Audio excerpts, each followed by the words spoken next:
នេះជាចំណោទបរមាសម្រាប់យើងទី1អញ្ចឹងចតកោណកាយមួយមានកន្លះបរមាត្រស្មើ100កន្លះណាកន្លះបរមាត្រស្មើនឹង100ម៉ែត្រហើយរកវិមាននៃចតកោណកាយនេះដើម្បីឲ្យវាមានផ្ទៃក្រឡាឬក៏កន្លាផ្ទៃនឹងធំបំផុតណាអញ្ចឹងនៅក្នុងនេះគោលដៅដែលគេឲ្យយើងរកគឺរកវិមានស្អីគេវិមានគឺជាតតឹងហើយនឹងបដ ாய் របស់ចតកោណកែងប៉ុន្តែ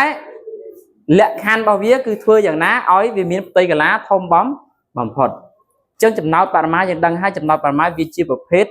លំហាត់ដែលជាអត្ថបទឲ្យមកជាអត្ថបទហើយយើងត្រូវចេះបង្កើតអនុគមដោយខ្លួនឯងពេលបង្កើតអនុគមខ្លួនឯងហើយយើងទៅរកតម្លៃបរមានៃអនុគមនោះប៉ុន្តែក្នុងនេះគឺគេបញ្ជាក់ច្បាស់ហើយគឺតម្លៃអតិបរមាដោយយើងសំអាងទៅលើពាក្យថាអីគេធំបំផុតឥឡូវយើងចាប់ផ្ដើមអនុវត្ត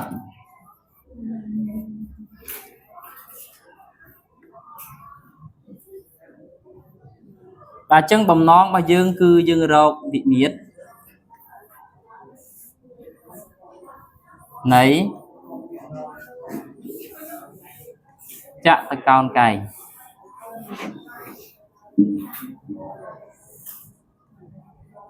បាទរកវិមាត្រនៃចតកោណកែងបាទអញ្ចឹងយើងតាំងមកដល់ចូលដល់ជំហានទី1តាំងអថេអញ្ចឹងអថេគឺតាំងឲ្យអ្វីដែលយើងចង់រកណាអញ្ចឹងរកវិមាត្រអញ្ចឹងវិមាត្ររបស់វាយើងតាំងx និង y មកណាជាវិមាត្រណាតមកទៀតដាក់លក្ខខណ្ឌណាលក្ខខណ្ឌអញ្ចឹងលក្ខខណ្ឌវាយ៉ាងម៉េច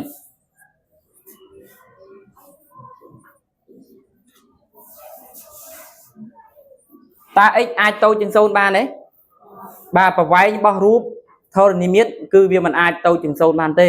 តែស្មើ0វាមិនអាចផងតែស្មើ0វាលែងមានរូបនឹងបាត់ទេណាអញ្ចឹងវាត្រូវតែធំជាង0អញ្ចឹង x ត្រូវធំជាង0អញ្ចឹង x ទៅតូចជាង100អញ្ចឹង2នាក់បូកចូលគ្នាគឺស្មើនឹង100អញ្ចឹងម្នាក់គឺមិនអាចស្មើនឹងអីមិនអាចស្មើនឹង100បានទេបាទមួយស្មើ100មួយទៀត0បានហើយមានចតកោណកែងណាមានជ្រុងស្មើ0ឃើញទេអញ្ចឹង x ហ្នឹងគឺត្រូវធំជាង0តែតូចជាង100ឲ្យដឹងបានទេណាចុះ y ក៏អញ្ចឹងដែរ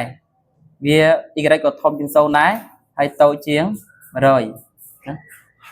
ហើយ2នាក់ហ្នឹងត្រូវបូកចូលគ្នាច្រើនផុតគឺ100ហើយបូកទៅចេញ200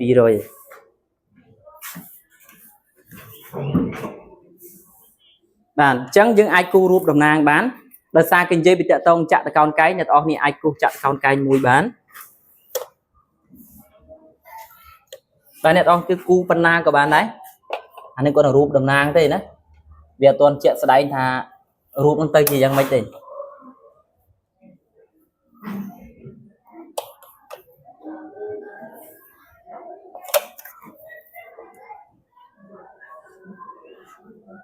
បាទអញ្ចឹងយើងតាំង x y មិញណាអញ្ចឹងដាក់អាណា x អាណា y ក៏បានដែរបាទនេះចតកោណកែងរបស់យើងហើយមានជ្រុងមួយជា x មួយជា y ហើយចុះនេះក៏ y ដែរព្រោះជ្រុងនេះនិងជ្រុងនេះស្មើគ្នានៅក្នុងចតកោណកែងអាជ្រុងដែលឆោមគ្នាគឺស្មើគ្នាណាតាឥឡូវចប់ជំហានទី1ណាចូលដល់ជំហានទី2គឺបង្កើតអនុគមរបស់យើងតកតងនឹងអីតកតងនឹងកលាផ្ទៃឬក៏ផ្ទៃក្រឡានឹងឯងណាអញ្ចឹងផ្ទៃក្រឡាចតកោណកែងបាទយើងតាំងនេះអីបើនៅថ្នាក់ក្រោមយើងតាំងដល់អក្សរ s បាទឬយើងតាំងដល់ s នេះអនុគមហ្នឹងក៏បានដែរតាំងអីក៏បានដែរអាហ្នឹងគាត់ជាការតាំងទេណាឥឡូវយើងតាំង s ដូចជាយើងធ្លាប់ដឹងកន្លងមកចុះណាអញ្ចឹងផ្ទៃកលារបស់ចតកោណកែងគឺបដោយគុណទិន្នមានន័យថា x គុណនឹង y អនុគមរបស់យើងបង្កើតបានហើយបាទហេរបស់វាមានប៉ុន្មានមាន2 x ផង y ផងអញ្ចឹងយើងរកតម្លៃបរិមាណអត់ចេញទេអញ្ចឹងឲ្យគេទៅបង្រួមវាតើយកអីមកបង្រួមយកបំរាប់ណាអញ្ចឹងគេប្រាប់អីគេប្រាប់អីគេប្រាប់ថាកន្លះបរិមាណមែនទេកន្លះបរិមាណហ្នឹងអីគេគឺពេលនៅលើ2អញ្ចឹងពេលលើ2ស្មើប៉ុន្មាន100ម៉ែត្របាទចុះបរិមាណរូបមន្តវាមិនបរិមាណរូបមន្តវាមិនបរិមាណស្មើគេ2ដងបដោយបូកទទឹងឬក៏ទទឹងបូកបដោយណា ដល់ពេលរពេចែកជា2ពេចែកជា2អានេះចែកជា2ដែរអញ្ចឹងសរសេរគេ x បូក y ហើយពេនៅលើ2ហ្នឹងបានដឹងទេណា100នេះពេលើ2ស្មើ100អញ្ចឹង100ទៀតស្មើជាមួយនឹង x បូក y អញ្ចឹងត្រង់កន្លែងហ្នឹងជាកន្លែងសំខាន់យើងទាញរក y តែពិតទាញ x ក៏បានដែរតែដោយសារតែខ្ញុំចង់ទុក x ខ្ញុំទៅទាញរក y អញ្ចឹងទាញរក y ស្មើគេ100ដល់ x អញ្ចឹងយកអាហ្នឹងទៅណាទៀត y ស្មើ100ដល់ x អញ្ចឹងកន្លែង y នេះយើងជួសវាដោយអីដោយ100ដល់ x ណាពេលហ្នឹងលែងមាន y ហើយវាសល់ x ទាំងអស់ណា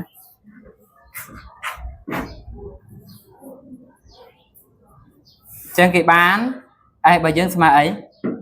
ស្មើ x មកកន្លែង y ជួសដោយប៉ុន្មាន100ដល់ x ទេតាមទៀតយើងគុណវាចូលទៅដើម្បីស្រួល derivative អញ្ចឹង s របស់យើងគឺស្មើនឹង 100x ដកជាមួយនឹង x រ៉េចប់ជំហានទី3អានគមរបស់យើងបង្រួមរួចហើយសល់អថេតែមួយទេជំហានទី4ធ្វើអីបាទរក derivative ទី1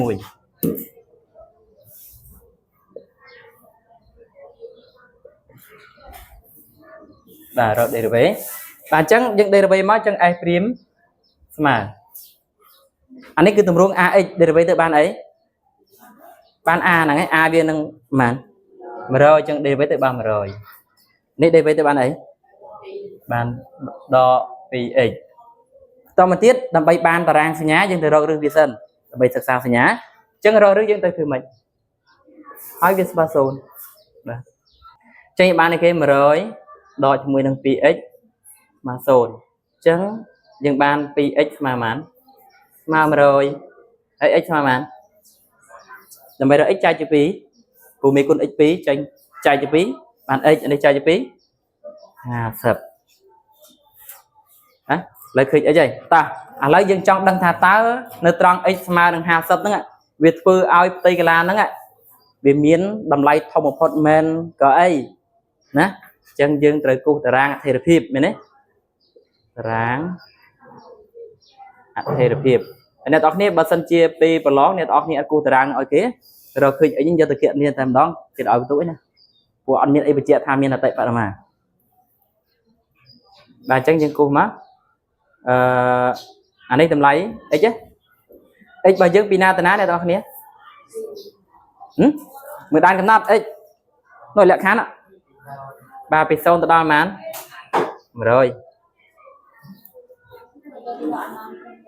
ហ៎ដកណនអីបើមាន x ណាដកត0វាមិនអាចផងជ្រុងត្រីជ្រុងចក្រកោណកៃណាមានស្មើ0ឃើញគេដាក់លក្ខខណ្ឌមកអត់នេះហ្នឹងហើយលក្ខខណ្ឌហ្នឹងគឺបញ្ជាក់ពីតម្លៃ x ដែលយើងត្រូវយកមិនចេះយកស្រាញ់ចិត្តទេអញ្ចឹងនេះមានរឿងប៉ុន្មានរឿងស្មើ50ហ៎បាទអញ្ចឹងពីក្រោម50យើងដាក់0ណាយើងធ្លាប់និយាយគ្នាហើយណាអញ្ចឹងការដាក់សញ្ញាអញ្ចឹងអានេះគឺចូលទៅតម្រួតគេនេះអាហ្នឹងគឺពហុធាតុ degree ទី1ឬក៏ទ្វេធាតុ degree ទី1អញ្ចឹងខាងស្ដាំអានឹងតម្រង ax បូក b អាហ្នឹងគាត់ a របស់វានៅក្រោយនេះ a មេគុណ x អញ្ចឹងមេគុណ x សញ្ញាអីសញ្ញាដកអញ្ចឹងខាងស្ដាំសញ្ញាដូច a ឆ្វេងសញ្ញាផ្ទុយពី a អញ្ចឹងកន្លែងនេះសញ្ញាអីដកនេះសញ្ញាអីបូកអញ្ចឹងយើងគូសព្រួញចុះឡើងមួយទៀតបាទព្រួញចុះឡើងហ្នឹងវាបង្ហាញពីអតិបរមាអញ្ចឹងបូកគឺឡើងដល់កម្ពូលមួយដែលវាខ្ពស់ជាងគេឲ្យឈ្មោះថាផ្ទៃកន្លះអតិបរមាដល់ពេលដកគឺវាចុះបាទអញ្ចឹងតារាងនេះហើយដែលបញ្ជាក់ថាផ្ទៃកន្លះរបស់យើងមានផ្ទៃមានតម្លៃធំបំផុតព្រោះឃើញវាឡើងដល់កម្ពូលមួយបានវាចុះមកវិញអញ្ចឹងវាបង្កើតបានកម្ពូលមួយដែលធំជាងគេតាមរយៈតារាងអថេរភាពនេះតើផ្ទៃកន្លះហ្នឹងវាមានតម្លៃធំបំផុតនៅពេលណាបាទនៅពេលដែល x ស្មើនឹង50ម៉ែត្រហ្នឹងណាបានគេអញ្ចឹងតាមតារាងអថេរភាពយើងមិនដាក់តាមអីក៏បានយើងសេយកតែម្ដងក៏បានដែរណាអានេះខ្ញុំសរសេររៀងបញ្យល់តិចទៅណាតាមតារាងអថេរភាពបាទផ្ទៃក្រឡាផ្ទៃកន្លែងគេ tây cái lá miên đầm lái cái thông bóm bom phật nơi trăng ná mưa tam trăng nơi trăng ná tá ai nâng miên đầm lái thông phật nơi trăng x mà hà sập nè ai phím cứ đây là bây ta đây là bây cứ bên chia pi sinh nhà ta sinh nhà đây là bây bây sinh nhà ấy nè chẳng cả đây là bây sinh nhà bố cứ tây cái lá nó bị bánh día cào tây cái lá cứ ấy mà ai phím ấy tây lá hay dân tăng với nó ta tây cái lá cứ ấy đàn tỏ tiên chẳng là trăng x má hà sập mày nè cuộc nạt đi cái gì mày đàn chẳng là lấy khơi ấy vậy rồi khơi nhảy x đầm lay x đặt phơi ói tây cái lá bao biết thông phật cứ x mà hà sập mày bàn tay vị miệt bao nhiêu miên x muối ấy miên x vị tiết là ngay y cái chẳng dân kia rồi y cái ba này y cái mà ấy mưa lại nè ní y cái mà mà rồi đó ấy chân mà rồi đó mán đó há sập chân mà sập mày này nè chẳng đàm bay ói tây cái lá bao chặt con cây những miên đồng lay thông phật lu tra té trung tầng pi nắng miên bảo vệ smart này hay smart này ha sập mày đối này